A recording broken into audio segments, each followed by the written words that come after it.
Hi guys, I wanted to drop you a quick video. I am getting ready to go into surgery, but I wanted to make sure that you guys had some instructions before I went.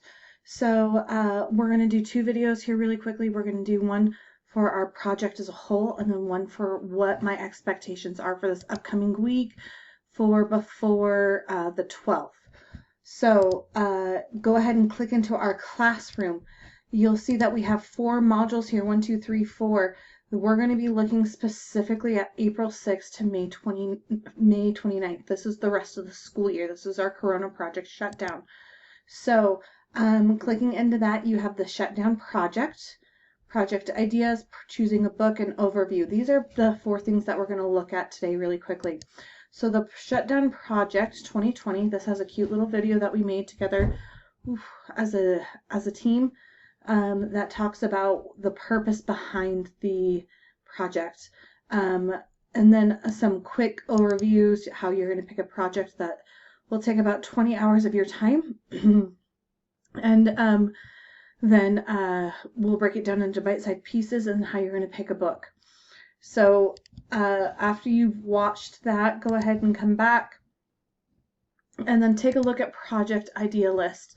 So we want you to pick a project that interests you, something you want to do, something that you honestly want to do. Shouldn't be something that your teachers want you to do or your mom or dad, or this is something that's going to be interesting for you. There's a whole bunch of ideas here. It can be really anything from maintaining a car and building a treehouse, making something, learning how to do something, or doing something like teaching a younger sibling, or climb a mountain, or study another religion, or learn how to do photography or graphic design or video editing. Whatever it is that you want to do, pick something that is going to be fun and interesting for you.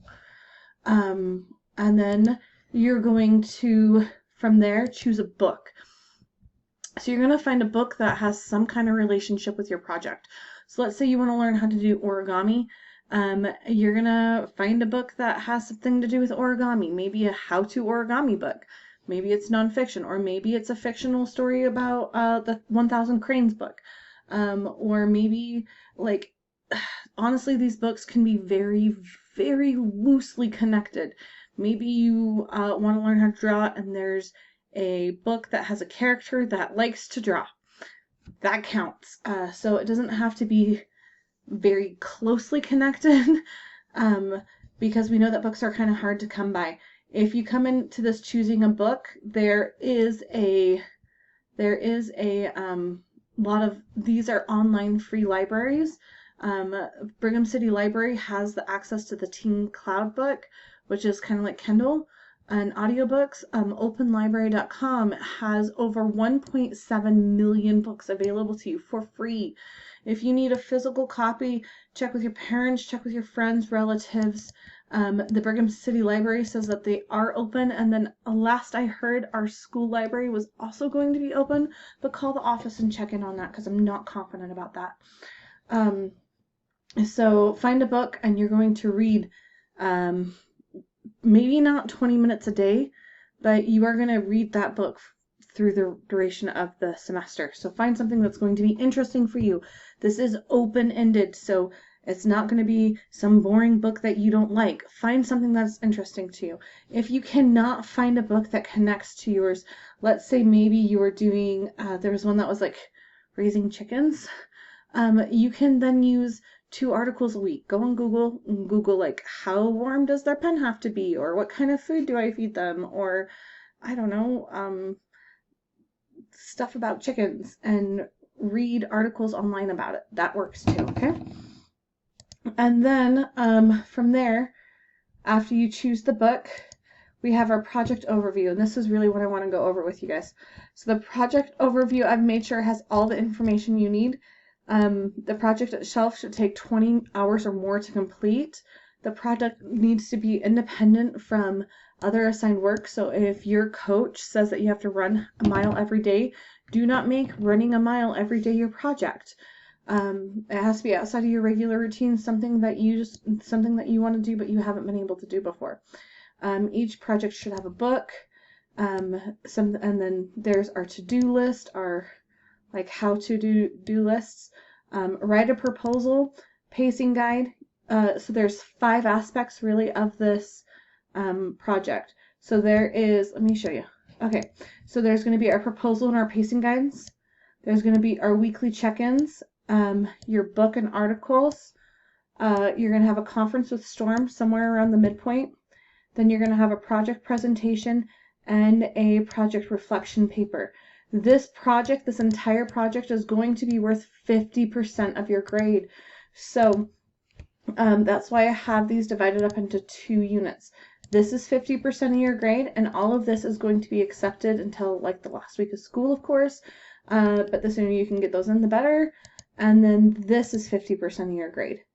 And I've got here in the overview, it's got exactly how many points these are worth. So the proposal, it's got when it's due, points, and a description of that assignment. So it has due April 12th, the proposal, it's worth 25 points, and here's a description, and here's a description, so on and so forth, all the way down. And then in our proposal and pacing guide, I'll get into that in our second video, but we'll have our proposal, our pacing guides, our check-ins weekly. These check-in weeklies are 5 questions, and they're kind of like reading logs, only a lot shorter and a lot faster. So I'll ask you, like, how many minutes did you spend on your project? Type in a number there, 20, 30, 40, 50, whatever. How many pages have you read in your book this week? Write over however many you have. In 3 or 4 sentences, what actions have you completed to get closer to the end of your project? What did you read and learn from your book this week? Write in 3 or 4 sentences. And then reflect in a paragraph or 2. And I do mean a paragraph or 2, how you feel your project is going. Any successes, failures, concerns, anything that you can tell me where you're at. I'm going to be reading these, and if you're having roadblocks, if you're having struggles, let me know, and I'll see what I can do to help you with those. So this shouldn't take you more than 15 minutes, really. It shouldn't take you more than really 10. So there's those, and then at the end of the you're going to have a project presentation, and that is, if we're back in school, bring in a chicken, or your book, or play the ukulele for the class, or present, like, have a display of artwork that you've created, or whatever it is. You're going to present your project in some way, some shape, some form, and then we're going to have a 2-page reflection paper. You guys, I cannot emphasize how lenient I am going to be with these gradings. It's basically, if you do a project and you do honestly try, you're going to do an A, get an A. And if you do write a paper and you honestly try in your MLA format, you're going to get an A. So I don't want you guys too stressed out about this. The whole point of doing this project is that it's less work than some of your other classes that are giving you daily assignments, and that it's going to be fun for you and creative and exciting and not stressing you out. It is the goal. So if you're having a hard time, please let us know, and we'll see what we can do to help shift your mindset and reassure you that it's going to be okay. Honestly, all of these things are designed to be pretty clear cut and interesting and exciting for you. We want you to get excited about your learning, not overwhelmed by it. So I'm going to go ahead and stop. That's our project overview. Again, everything that you need to know for that is in these first 4 pages. If you have any questions, comments, or concerns, please just let me know. Thanks, guys.